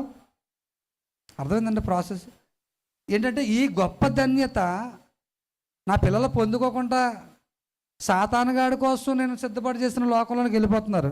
సో ఇలా కాదని చెప్పి యేసుక్రీస్తు ప్రభువారు ఈ భూమి మీదకి వచ్చి 33.5 సంవత్సరాలు ఈ లోకంలో బ్రతికారు. అది అందరికీ తెలిసిన విషయమే. చాలా సందర్భాల్లో నేను చెప్పాను, ఇంకా చాలామంది కూడా చెప్తుంటారు. 33.5 సంవత్సరాలు ఆయన బలంగా పనిచేసింది 3.5 సంవత్సరాలు. ఈ 3.5 సంవత్సరాల్లో కూడా ఆయన చేసిన పని ఎంత త్యాగపరమైందో ఒకసారి మనం ఆలోచిస్తే ఇప్పటికి స్టిల్ ఇప్పటికి కూడా మనం ఏం చేస్తున్నాం? ఆయన్నే అనుసరిస్తున్నాం. ఆయన అంత ఆ 3.5 సంవత్సరాలు చాలా బలంగా చేయగలిగారు కాబట్టి. అర్థమైందండి? ఆ పరిశుద్ధుడు ఏమన్నాడంటే, నువ్వు పాపముతో అంటుకొని చనిపోవడం ఆయనకి ఇష్టం కాదు. ఆ పాపం నీలో ఉంటుండగా నువ్వు చనిపోవడం ఆయనకి ఇష్టం కాదు. కాబట్టి ఆ మహాలోకములో నువ్వు వారసురాలుగా ఉండాలి కాబట్టి అదే ఆయన ప్రణాళిక. నీ మీద నా మీద ఉన్న ప్రణాళిక ఏంటంటే, ఇక్కడ సంబంధికులం కాదు మనం, పరలోక సంబంధికులు మనం. ఆ తండ్రి మన కోసం అనేక ప్లాన్లు వేసుకొని భూమి మీదకి పంపిస్తే ఆ ప్లాన్లన్నిటికీ వ్యతిరేకంగా తిరిగింది ఆదాము. అక్కడి నుంచి ప్రారంభమైంది. పాపం చేసుకుంటూనే వచ్చారు. ఇప్పుడు ఈ కాలానికి మనకు కొన్ని పాపాలంటే ఏమో తెలుసు, కానీ ఆ కాలానికి ఒక పాపం మారుకుంటూ వచ్చింది. అర్థమైందండి? ఈరోజు అయ్యో చెల్లి, అయ్యో అక్క, అయ్యో తమ్ముడు, ఇదిగో పిన్ని అని చెప్పేసి వరసలు తెలుస్తున్నాయి. అప్పుడు వరసలు ఎక్కడయ్యి? అర్థమవుతుందమ్మా? ఇప్పుడంటే ఎదుటి వ్యక్తుల్ని, స్త్రీలు చూసి గౌరవించే వాతావరణం ఉంది. అప్పుడు గౌరవించే వాతావరణం ఎక్కడుంది?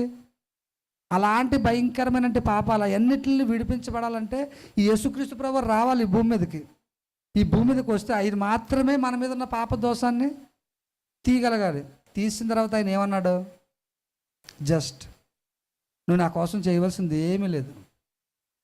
నేను చేసిన త్యాగాన్ని ఒకసారి గుర్తుపెట్టుకొని, నేను చెప్పిన కట్టడ అంటే ప్రేమ లేక. అర్థమైందా? నేను దీన్ని ఎక్కువగా ప్రేమ లేక అంటాను, ఎందుకంటే నా జీవితం సరిచేసింది. ఎవరు మనల్ని ప్రేమించి రాస్తారంటే నన్ను ప్రేమించిన వాళ్ళు మాత్రమే నా కోసం లేఖ రాస్తారు. కాబట్టి ఈయన నా కోసం రాసాడని నేను బలంగా నమ్ముతాను. అర్థమైందా? నా కోసం రాసాడని నేను నమ్ముతాను. కొన్ని విషయాలు అన్నీ నేను ఇంకా చదవలేదు. బైబిల్ పూర్తిగా నేను ఇంకా చదవలేదు. బైబిల్ పూర్తిగా చదవలేదు మహాసముద్రం. నాకు అర్థమైంది, కొంచెమే అర్థమైంది దాంట్లో మీకు చెప్పడానికి ప్రయత్నం చేశాను. ఆయన లోకంలో, మహాలోకంలో మనల్ని చూడాలన్న ఒక ఆయన ఆలోచన. కాబట్టి ఆయనకు ఆలోచనకు వ్యతిరేకంగా ఆ కాలపు మనుషులు అందరూ కూడా నడుచుకుంటూ వచ్చారు. ఈ కాలంలో మనం కూడా గాయపరుస్తూనే ఉన్నాం, ఆయన దుఃఖపరుస్తూనే ఉన్నాం. ఏ విషయంలో గాయపరచబడలేదంటే అన్ని విషయాల్లోనే మనల్ని మనం పరీక్ష చేసుకుందాం. ఒక తప్పు జరిగిందంటే మొదటి దెబ్బ తగలవలసింది దేవునికి. ఎందుకంటే నువ్వు బాప్తిసం పొందావు. బాప్తిసం పొందిన తర్వాత నష్ట జరిగే ప్రక్రియ ఏంటి? ఆత్మ మీలోనికి వచ్చిందా? యేసుక్రీస్తు ప్రభువారు బాప్తిసం పొందిననే సింబాలిక్గా చెప్తున్నాను. ఆయన మీద పరిశుద్ధాత్మ దేవుడు పవర్ రూపంగా వచ్చిందా? అలాగే నువ్వు రక్షణ తీసుకున్న వెంటనే ఏం జరుగుతుంది? ఆత్మ నీలోనికి వచ్చి రూట్ మ్యాప్ చెప్తుంది. రూట్ మ్యాప్ చెప్తున్నప్పుడు నీలో పరిశుద్ధత కనపడలేదు అనుకో, ఆ రూట్ మ్యాప్ చెప్పే వ్యక్తి కూడా డేటా అయిపోయింది అనుకో, రూట్ మ్యాప్ చెప్తుంది. ఇది ఒకసారి అలాగే అయిపోయింది. ఇక్కడ కాకినాడ వచ్చేటప్పుడు బ్యాలెన్స్ అయిపోయింది కరెక్ట్గా. ఆ బ్రిడ్జి ఏదో ఉంటుంది, అది బ్రిడ్జి ఎడతాడు, అది ఆ బ్రిడ్జి కాడికి వచ్చిన తర్వాత బ్యాలెన్స్ అయిపోయింది. అయిపోయిన తర్వాత తమ్ముడు కాదు, మధు పెట్టాడు నాకు రూట్ మ్యాప్ తెలియక ఎక్కడికి. అక్కడ దాకా బాగానే చూపించింది, అక్కడి నుంచి అలాగ ఆగిపోయి ఉండిపోయింది. నెక్స్ట్ ఏంటి పరిస్థితి? మధుకు ఫోన్ చేసి ముందు డేటా బ్యాలెన్స్ అయ్యాను అన్నప్పుడు అర్థమైందండి. అంత మహాదేవుడు, అలాంటి దేవుడు నీకోసం నా కోసం మరణించడం నాట్ ఈజీ. మనం చనిపోయినట్లుగా కాకుండా ఆయన చేసిన త్యాగాన్ని అన్నిటిని కూడా మనం గుర్తుపెట్టుకోవాలి. సో ఆ త్యాగము మనం అందరికీ చెప్పేవారుగా ఉండాలి. ఆ చెప్పే పనిలో మనం సువార్థికులుగా ఉన్నాం కాబట్టి మరొక చిన్న విషయం అంటే నేను ఒక 10 minutes అవకాశం తీసుకొని ముగించాలనుకుంటున్నాను. నేటి జరగబోతున్నటువంటి సువార్త కార్యక్రమాల విషయాల కోసం కొన్ని విషయాలు నేను మీతో చెప్పాలని అనుకుంటున్నాను. చెప్పవలసినటువంటి బాధ్యత, భారము నా మీద ఉంది కనుక ఆ బాధ్యతలో మీరు పాలువారు కనుక, అర్థమవుతుందమ్మా నేను ఏదైతే చెప్తున్నానో ఆ చెప్పిన బాధ్యతలో మీరు పారువారు కనుక ప్రతి ఒక్కరు కూడా, ఇది ఒకరు చేయడం వల్ల జరిగే పని కాదు కాబట్టి ప్రతి ఒక్కరు కూడా కలిపి కష్టపడాలి. కాబట్టి మనం అందరం కూడా ఒక వచనాన్ని మనం తీసి చదువుదాం. అపోస్తుల కార్యాలు, అక్కడ ఒక ఇద్దరిని మీకు చూపిస్తాను. అపోస్తుల కార్యాలు 5వ అధ్యాయము. అమ్మల్లా ఉండిలా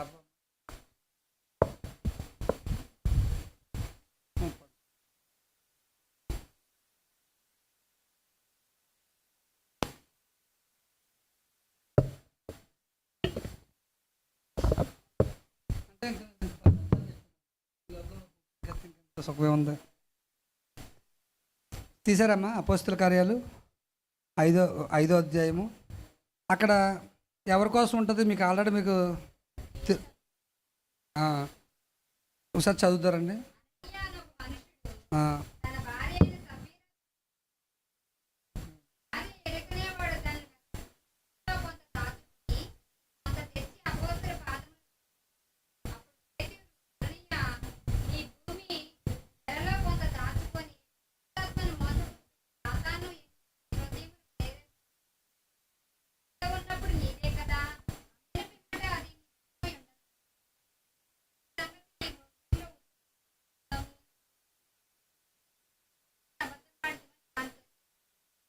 చదువు.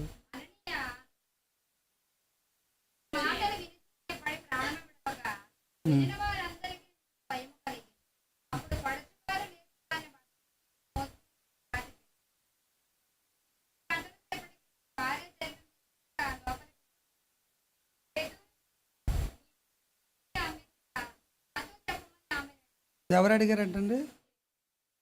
పేతురు. ఓకే, రైట్ అండి, మంచిది, మంచి సందర్భం. అయితే సువార్త ప్రకటిస్తున్న మనము ఆ దినాన్న దేవుడు యేసుక్రీస్తు ప్రభువారు 12 మంది శిశువుల్ని ఏర్పరచుకున్నారు. అది మనకు అందరికీ తెలిసిన విషయమే. వాళ్ళు ఏమన్నారంటే, అదే 12 మంది శిశువుల్లో ఒకరు ఏమన్నారంటే, మీరు సర్వలోకానికి వెళ్ళి, ఎవరో ఒకరు చెప్పండి,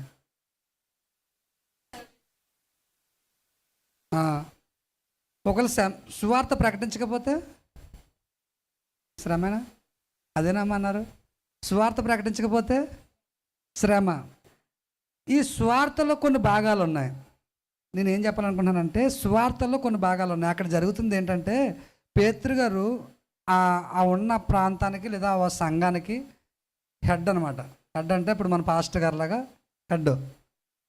ఇప్పుడు నేనున్నానా, ఇప్పుడు నేను ఒక సంఘానికి హెడ్ కదా. ఇప్పుడు అలాగే ఒక పేతురు గారు ఏం చేస్తున్నారంటే, అక్కడ ఉన్న సంఘానికి, ఆ సంఘం ఎవరు? ఆ అననీయ సపరా ఎవరు అంటే విశ్వాసులు, ఆ తర్వాత భార్యాభర్తలు ఆ మేడగదిలో ప్రార్థన చేసినప్పుడు ఇంచుమించుగా 3,000 మంది బాప్తిసం పొందిన వాళ్ళల్లో వీళ్ళొక ఇద్దరు. అర్థమవుతుందమ్మా? వీళ్ళొక ఇద్దరు. అక్కడ జరగబోయే కట్టడి ఏంటంటే, అక్కడ వాళ్ళు పెట్టిన కండిషన్ ఏంటంటే, సువార్త బయటికి వెళ్ళాలంటే మనుషులు అవసరం. అవునా? మనుషులు అవసరం కదా. ఒక్క నెల సువార్త ప్రకటిస్తే ఏ గోడకో జారేస్తారు నన్ను ఈ రోజుల్లో. అవునా కదమ్మా? మనుషులు అవసరం. యేసుక్రీస్తు ప్రభువు నిజమైన దేవుడు అంటే కొట్టడానికి చాలా సందర్భాల్లో వచ్చారు కాబట్టి, ఇప్పుడు జరుగుతుంది కూడా అదే కాబట్టి, నిజ దేవుడు అంటే అంగీకరించడానికి ఒకడేళ్ళు చెప్తే పని అవ్వదు. ఎందుకంటే సాతాను గాడికి కూడా అంతే బలం ఉంది కాబట్టి ఇప్పుడు మొదటగా ఏం కావాలి? బ్యాచ్ కావాలి, అంటే టీం కావాలి. మనం అందరం కూడా సువార్త ప్రకటించడానికి ఒక టీమ్గా గ్యాదర్ అవ్వాలి. మొన్న సువార్తకి ఎంతమంది వచ్చారు ఇక్కడ నుంచి? ఒకటి చేతులు ఎత్తండి. నువ్వు రాలేదమ్మా, పూర్తిగా ఎత్తలేదు. ఓకే, నువ్వు రాలేదు. నువ్వు వచ్చా? ఓకే, ఇంచుమించుగా ఇక్కడ ఉన్నారు ఒక 6-7 ఉన్నారు.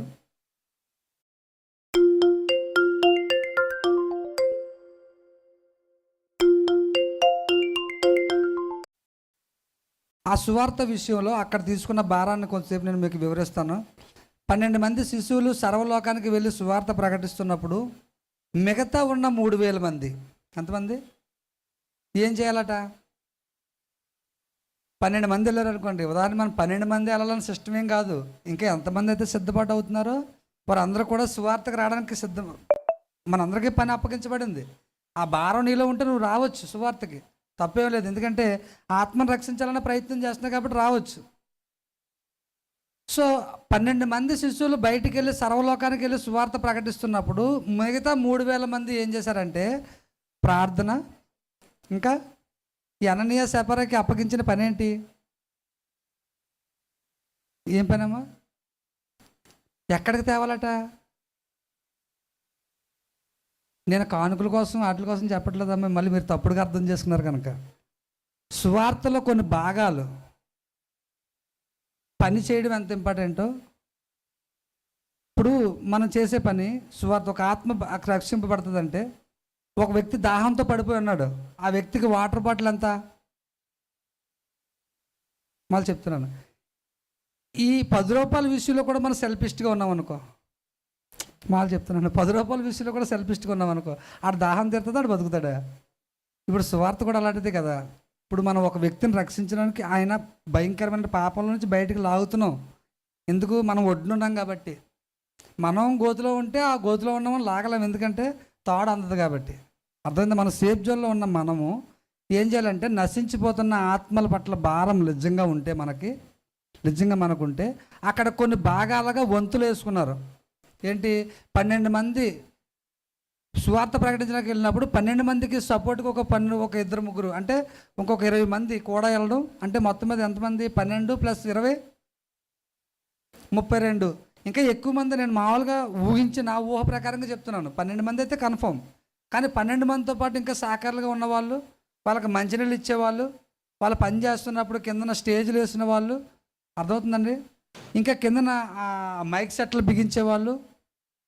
అంటే ఆ కాలంలో మైక్ సెట్లు అవి లేవనుకో, కానీ చెప్తున్నాను, ఈ కాలంలో చెప్తున్నాను. సువార్తలో భాగమే కదా అది. ఇప్పుడు నేను సువార్త ప్రకటిస్తున్నాను అనుకో, యేసు నిజమైన దేవుడు, మన పాపాల కోసం రక్తం చిందించాడని నేను చెప్తున్నాను. ఆ సువార్త ప్రకటించినందుకు ఆ వ్యక్తి మారుమనసు పొందాడు అనుకో, దానికి సంబంధించిన ప్రతిఫలం అంతా కూడా నాకు ఒక్కడికే వస్తుందా? ఒక మాట చెప్తున్నాను, ఒక ప్రాంతంలో కొండ మీద కొండ పెట్టి 10 కొండలు పెడితే ఫస్ట్ కొండ ఉడకాలా, లాస్ట్ కొండ ఉడకాలా? ఫస్ట్ కొండ కదా ఉడకాలా. కానీ ఏంటంటే అది లాస్ట్ కొండ ఉడుకుతుందంట. అర్థమైందా? సువార్త ప్రకటించింది నేనైనా సరే, కానీ కిందన తుడిసివాడికి బ్లెస్సింగ్స్ వెళ్తున్నాయట, కిందన ప్రార్థన చేసేవాడికి బ్లెస్సింగ్స్ వెళ్తున్నాయట. నేను మాటలే చెప్తున్నాను, పని చేసేవాడికి ఏం వెళ్తుంది? బ్లెస్సింగ్స్ వెళ్తున్నాయట. మొదటి కొండకు దెబ్బ తగులుతుంటే లాస్ట్ కొండ ఉడకడం ఏంటి? అర్థమైందా? యేసుక్రీస్తు ప్రభువు నిజమైన దేవుడు అని నేను చెప్పాను. ఆ లెవెల్లో వచ్చి నన్ను ఆటంకపరిచి నన్ను ఫస్ట్ కొట్టారు. అర్థమైందండి? దెబ్బలు తిన్నది నేను, బ్లెస్సింగ్ లేదు ఎవరికంట. అర్థం చేసుకోండి, ప్రార్థన చేసే మీకు అయితే అర్థమవుతుందమ్మా. అలాంటిది బ్లెస్సింగ్స్లో ఇంకా కొన్ని ఉన్నాయి భాగాలు. కొంతమంది సువార్త ప్రకటిస్తుంటే వాళ్ళకి వెనకాల సాకర్లుగా ఉన్నవాళ్ళు కొంతమంది అక్కడ పరిచర్యకి కావాల్సిన ఈవులు ఏదైతే అవసరం ఉంటుందో, సేవకులు పోషింపబడ్డానికి అయితే కాదండి. నేను చెప్పేస్తున్నా, సువార్తలో మీరు మామూలుగా ఉదయం నుంచి సాయంకాలం వరకు మీ మెయింటెనెన్స్ ఒక్కొక్కరికి ఎంత ఉంటుంది? మామూలుగా మెయింటెనెన్స్ ఫుడ్ విషయంలో, ఓన్లీ ఫుడ్ విషయంలో లెక్కండి ఎంత ఉంటుంది? ఉదాహరణకి ఒకరు చెప్పండి లెగిసి. మీరు తప్పుడుగా అర్థం చేసుకోవద్దమ్మా, నేను సువార్తల భాగాలు వివరిస్తున్నాను. ఒక లెగిసి చెప్పండి అమ్మా, ఎవరో ఒకరు. 200 కన్ఫర్మా? ఆ 200 ఒకసారి ఎక్స్ప్లెయిన్ చేస్తావమ్మా?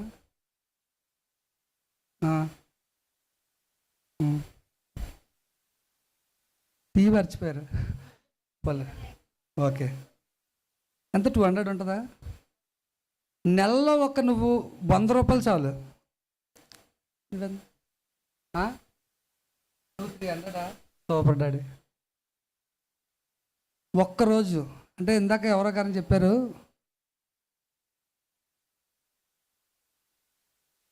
లెక్కేసుకుంటే మళ్ళీ అలాగా ఫ్రిడ్జ్లో ఉన్న వస్తువులు అవన్నీ లెక్కేసుకుంటే ఇంకా చాలా వస్తాయి ఇంచుమించుగా. కాకపోతే రొటీన్గా మనం డైలీ పొద్దున్న టిఫిన్ చేస్తాం, మధ్యాహ్నం భోజనం చేస్తాం, సాయంత్రం భోజనం చేస్తాం కాబట్టి దీనికి లెక్కేసుకుంటే ఒక నార్మల్గా 200 అనుకుందాం. పొట్టలోడు ఒక పార్సల్ కడితేనే 100 తీసుకుంటాడు కదండి కదా. మామూలుగా హోటల్కి మనం భోజనం తెచ్చుకున్నాక వెళ్ళినప్పుడు 100 రూపాయలు తీసుకున్నాడు, రొటీన్ అది. 100 రూపాయలు సువార్త విషయంలో 100 రూపాయలు మనం కేటాయించగలిగితే ఎన్ని గ్రామాలు ఉన్నాయో తెలుసండి? ఆ గ్రామాల పరిస్థితులు అన్నీ కూడా మీకు చూపించడానికి నేను ప్రయత్నం చేస్తాను వీలైతే. ఆ గ్రామాలన్నీ కూడా నేను ఒక్కొక్క గ్రామం వెళ్తున్నప్పుడు ఆ గ్రామంలో పరిస్థితులు ఎలా ఉంటాయంటే, మనకి ఇంకా పర్లేదు, ఇంకా నాగరికత ఉందని అనుకుంటాం, కానీ అటు సైడ్ ఇంకా అలాంటివి కూడా లేవు. ఒక ప్రాంతం బొట్లు అమ్ముకుంటే ఆవిడ, ఒక అమ్మ నన్ను తీసుకెళ్ళింది. అక్కడ ఎలా ఉన్నారనుకుంటున్నా పిల్లలు? బట్టలు ఏమి లేవు వాళ్ళకి, ఒళ్ళు దూగరే, దూలంతా పామేసుకొని పొట్టలు అలా బయటెట్టుకొని పిల్లలు, చిన్నపిల్లలు ఎంత ఉంటారు బుడతలు తిరుగుతున్నారు ఆ చెట్లు అంట పొట్టలు అంటనా. అక్కడికి బస్సు ఉందంటే బస్సు లేదు, అక్కడికి బస్సు లేదు. నువ్వు ఇంచుమించుగా 5-6 కిలోమీటర్లు ఇక్కడి నుంచి నడిచి వెళ్ళాలి వాళ్ళ దగ్గరికి వెళ్ళాలంటే. ఎంత తోవ ఉంటుంది అనుకుంటున్నారు దారి? ఇక ఈ ఫుల్ పీట్ ఎంత ఉందో అంత దారి ఉంటుంది. ఈ పక్క తుప్పలే, ఆ పక్క తుప్పలే. ఈ పక్క వచ్చి ఏ పుల్లట్టి పొద్దు తెలియదు, ఆ పక్క వచ్చి ఏ ఏనుగు వచ్చేదో తెలియదు. అలాంటి ప్రాంతాలు ఉన్నాయి. నేను తిరిగాను అన్నీ కూడా. అంటే ఆ వయసులోంచి తిరుగుతూనే ఉన్నాను, తమ్ముడు పౌలు వయసులోంచి తిరుగుతూనే ఉన్నాను. ఎందుకంటే వెనకాల వాటర్ టిన్ పట్టుకోవడానికే నన్ను తీసుకెళ్ళేవారు. 3 సార్లు చదవకూడదు వాటర్ టిన్ నేను మొయ్యలేక. అర్థమైందమ్మా? ఇంకా చాలా ప్రాంతాలు ఉన్నాయి. ఆ ప్రాంతంలో పిల్లలకి బట్టలు, ఫుడ్, రైసు, లేదా ప్రయాణంలో ఏమైనా వెళ్తున్నాం అక్కడ మాట చెప్తున్నామంటే ఇక్కడికి ఇంచుమించుగా అక్కడికి వెళ్తున్నామంటే ఎంత ఖర్చు అవుద్ది? సరే ఆలోచించండి, ఎంత ఖర్చు అవుద్ది? స్వార్థలో భాగము మనం నెలలో కనీసం 100 రూపాయలు, ఓన్లీ పర్ 100 రూపీస్. ఎంతమంది ఉన్నాం ప్యాషన్ ఆఫ్ క్రైస్ట్ టీంలో మనం అందరం కూడా? అమ్మా ఎంతమంది అమ్మా? మన గ్రూప్లో మొత్తం చర్చికి సంబంధించింది అంతా కలిపి 400 మందా? 40 మందా? 40 మంది. నెలలో ఒక 100 రూపాయలు. మరి మానేస్తే కానుక మానేయండి, పాస్ట్కి మేము పోషింపబడ్డానికి అడగట్లేదు. 100 రూపాయలు మనం అందరం కలిపేసి ఆ సన్నిధిలోనో లేదంటే వేరే దాంట్లోనో ఏదో ఒక చిన్న అకౌంట్లోనో దేంట్లోనో మనం వేసి ఒక్కొక్క గ్రామం కోసం మనం ప్రార్థన చేసి వెళ్ళగలిగిన వాళ్ళం అందరం కూడా మనం వెళ్ళి ఆ ప్రాంతాలకు వెళ్ళి సువార్త చేసినప్పుడు, ఇప్పుడు నేను ఇందాక చెప్పాను కదా, ఫస్ట్ కొండ ఎడితే లాస్ట్ కొండ ఉడికిందని చెప్పాను కదా. ఇప్పుడు మేము సువార్త ప్రకటించడానికి వెళ్ళినప్పుడు ప్రతి హస్తం ఉంటుంది కదా, అందులో ఖర్చు పెట్టే ప్రతి రూపాయి ఉంటుంది కదా. ఆ రూపాయికి కూడా, ఆ రూపాయి ఇచ్చే వాళ్ళకి కూడా బ్లెస్సే, సువార్తలో భాగమే నువ్వు కూడా. అర్థమవుతుందా? అయ్యో నేను రావట్లేదు కదా అనుకో అవసరం ఏం లేదు. ఎందుకంటే నువ్వు ఇచ్చే డబ్బు సువార్త పనులకి వాడబడుతుంది కాబట్టి. ఈ అననీయ సెపర కూడా అదే చేసేవారంట. అదే చెప్పి పేతురు గారు చెప్పారట. చెప్తున్నప్పుడు వీళ్ళు ఏం చేస్తున్నారట, సువార్త పని చేయడానికి వెళ్తున్నప్పుడు వీళ్ళకి ఏం చేయాలంట, సాకర్లుగా ఉండి వాళ్ళు ఇంకా భూ సంబంధం వాటి మీద మనసు పెట్టుకోకూడదు కాబట్టి వాళ్ళందరూ కూడా ఏం చేయాలంటే వాళ్ళ చిరాస్తి ఆస్తులు అన్నింటినీ అమ్మి ఏం చేయాలా, పేతురు గారి దగ్గర పెట్టాలి. ఎక్కడమ్మా? పేతురు గారి దగ్గర పెట్టాలి. పేతురు గారు ఏం చేస్తారంటే, ఈ పేతురు గారు అక్కడ కష్టపడుతున్న వారికి అన్నింటికి సంబంధించి నీడ్ ఏదైతే ఉందో అవన్నీ కూడా ఖర్చు పెడతారు. సో అది జరుగుతున్న క్రమంలో వీళ్ళు ఏం చేశారంటే అప్పటికి పరిశుద్ధాత్మ దేవుడు వారి మీదకి కమ్మడం, అర్థమైందండి, ఇంచుమించుగా 3,000 మంది బాప్తిసం పొందడం, ఈ శక్తిని అంతా చూసిన వ్యక్తులే మళ్ళీ మోసపుచ్చారు. మళ్ళీ మోసపుచ్చినప్పుడు ఏం జరిగింది? శ్రమ వచ్చింది. నేను ఆ శ్రమ వస్తుందని నేను చెప్పి మిమ్మల్ని భయించడానికి నేను చెప్పట్లేదు, కానీ సువార్త పనిలో బాగాలంటే ఒకడు వెళ్ళి సువార్త ప్రకటిస్తున్నప్పుడు, ఒకడు వెళ్ళి స్టేజ్ మీద మాట్లాడుతుంటే మనం నలుగురం కలిపి కింద స్టేజ్ బల్లలు పట్టుకునే వారుగా ఉండాలి మనం. అర్థమవుతుందమ్మా? అందరి మీద బాధ్యత ఉంది, సువార్త బాధ్యం అందరి మీద ఉంది. సువార్త భారం నా ఒక్కడి మీద, లేదంటే పవన్ తమ్ముడి మీద, లేదంటే తమ్ముడు దినేష్ తమ్ముడి మీద, లేదా ఇంకా ఉన్న మధు తమ్ముడి మీద, లేదా ఇక్కడ ఉన్న చెల్లెళ్ళు అందరి మీద, వీళ్ళకే కాదు పరిమితం, రక్షింపబడిన వారు అందరి మీద ఉంది సువార్త భారం. అందరము సేవకులమే, అందరూ సేవకురాళ్ళే. అర్థమవుతుందండి? మీరు అందరూ కూడా సువార్త ప్రకటించే వారుగా ఉన్నారు. ఆ ప్రకటించే విషయంలో అందరూ చెప్పుకుంటూ పోతానంటే కుదరదు కదా. నేను ఓన్లీ కూరే వడ్డిస్తాను, అన్నం వడ్డించినంటే అన్నం ఎవడేస్తాడు మరి? అర్థమవుతుందమ్మా? అన్ని పనులు ఒక్కొక్క కడుపు నిండాలంటే కొన్ని భాగాలు మనకు ఎలాగైతే రావాలో, వాటర్ కావాలి, అన్నం కావాలి, కర్రీ కావాలి, సాంబార్ కావాలి, అలాగుందో అలాగే ఒక సువార్త జరగాలంటే కొన్ని భాగాలుగా మనం విభజింపబడాలి. అందులో ఒక 100 రూపాయలు దేవుని కోసం కేటాయించడం వల్ల మనకు పెద్ద నష్టం ఏం కలగదని నేను అనుకుంటున్నాను. మా చర్చిలో కూడా అదే చెప్తాను నేను. ఎందుకంటే 100 రూపాయలు పెద్ద మ్యాటర్ కాదండి. ఎందుకంటే నేను ఇక్కడ నుంచి నేను డైలీ ఖర్చు నాదే, ఆ తమ్ముడు అయితే 400 చెప్పాడు, నాది ఇంకా ఎక్కువ ఉంటుంది ఖర్చు.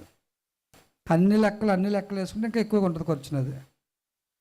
సో 100 రూపాయలు లేదా ఇంకా తక్కువే, 100 రూపాయలు అని కాదు, మీకు అవ్వితేనే సువార్తలో నేను కూడా భాగం ఉండాలి అని అనుకుంటే కనుక మనం చాలా ప్రాంతాలు తిరగాలి, 1-2 గ్రామాలు కాదు. మనం డిఫరెంట్ అపోస్తులను 12 మంది చేస్తున్నట్లుగా అంటే ఆ పరిచర్య కనబడాలంటే ఈ రోజుల్లో మనం చేయాలంటే దానికి సంబంధించిన డబ్బు అవసరమే, మనుషులు అవసరమే, ప్రార్థన చేసేవారు కూడా అవసరమే, అన్నీ అవసరమే. కాబట్టి మనం అన్ని విషయాల్లో ఒక డబ్బు విషయంలో అని చెప్పేసి డబ్బు ఇమ్మన్నారు కదని చెప్పి 100 రూపాయలు ఇచ్చి ప్రార్థన చేయడం అనేసారంటే అది కుదరదు. నేను 100 రూపాయలు ఇచ్చానంటే అలా 1,00,000 రూపాయలు ఇచ్చేసిన వాళ్ళు ఉంటారు ప్రార్థన చేయకపోతే. ఏంటి లాభం? ప్రార్థన అన్నీ ఉండాలి, ప్రార్థన ఉండాలి, సువార్త ఉండాలి. ఈ భాగంలో ఇది నెలకు 100 రూపాయలు అంటే పెద్ద వీజీ కాదు. మామూలుగా ఇలాగ వెళ్ళిపోతున్నప్పుడు ఎవరన్నా అడిగారంటే 10 రూపాయలు వేసామనుకో, వాళ్ళకి అలా 10 దిక్కులు వేసామనుకోవడం అంతే. అలా అనుకొని కాకుండా మనం దేవుని పనిలో, మనం సువార్త పనిలో మనం వాడుతున్నాం కనుక దానికి సంబంధించిన బ్లెస్సింగ్స్ ఉంటాయని నేను ఎలా చెప్తున్నానంటే, నా కోసం నేను మీకు ప్రత్యేకించి ఏం చెప్పుకోవసరం లేదు. ఎందుకంటే చెల్లెళ్ళు నా పరిస్థితి అంతా కూడా చూశారు. గతంలో నేను సంపాదించుకోవడానికి, ఇల్లు కట్టుకోవడానికి, కారు మీద తిరగడానికి ఎక్కువ ప్రయత్నం చేశాను. కానీ వాటి వల్ల నాకు ఎటువంటి బ్లెస్సింగ్ రాదని తెలిసిన తర్వాత నేను ఏం చేశాను, మొత్తం కూడా క్లోజ్ అయిపోయింది. క్లోజ్ అయిపోయిన తర్వాత ఇప్పుడు నేను దేంట్లో ఉన్నాను? పెంకిటిల్లు పాక. ఆ పాక ఎలా ఉంటుందంటే పడిపోద్ది పక్క నుంచి, తమ్ముడు వాళ్ళు చూస్తారు అక్కడికి వచ్చి. ఆ పాకలో మొన్న ఇంకొక డాడీ వచ్చారు ఆ పాకలోకి. అర్థమైందమ్మా? సువార్త విషయంలో అన్నీ కూడా ఖర్చు పెట్టారు. అయితే సువార్తలో భాగాలన్నీ కూడా అక్కడ జరుగుతున్న పేత్రి గారి యొక్క సందర్భం మీకు వివరించాను. కాబట్టి మనం అన్ని విషయాల్లోనూ ఉండాలి, ఒక విషయంలోనే కాదు. సువార్త అనేది ఒక ప్రకటించేవారుగా కాకుండా, లేదంటే వెళ్ళి పనిచేసేవారు కాకుండా రకరకాలనే ఉన్నాయి. అన్నీ ఉంటేనే తప్ప సువార్త ఫుల్ఫిల్డ్గా జరగదు. మొన్న వెళ్ళిన సువార్తకి ఎంత టెన్షన్ పడ్డామంటే అంత టెన్షన్ పడ్డాం. కానీ దేవుడు చివరిలో ఏం చేశాడు? సహాయం చేశాడు. ఎందుకంటే మనం చేసింది భారంతో చేసాం. నేనైతే అంత కష్టపడ్డానని నేను అనుకోవట్లేదు, కానీ ఆడపిల్లల విషయంలో అయితే మాత్రం నేను చాలా దుఃఖపడ్డాను. ఎందుకంటే సరైన బాత్రూమ్లు కూడా లేవు వాళ్ళకి. చాలా దుఃఖపడ్డాను. ఎందుకంటే అందులో నా కూతురు ఉంది, అందులో నా భార్య ఉంది, ఇంకా చాలామంది ఉన్నారు, చెల్లెళ్ళు ఉన్నారు, దూర ప్రాంతం నుంచి వచ్చిన వాళ్ళు ఉన్నారు. వాళ్ళ కోసం నేను చాలా దుఃఖపడ్డాను. అయితే అది అన్నిటికీ దేవుడు ప్రతిఫలం ఇస్తాడు ఖచ్చితంగా. దేవుడు ఈ కొద్ది మాటలు దీవించి ఆస్వాదించిన కాక మిగతా సమయాన్ని సహోదరులు పవన్ గారికి అప్పగిస్తున్నాను.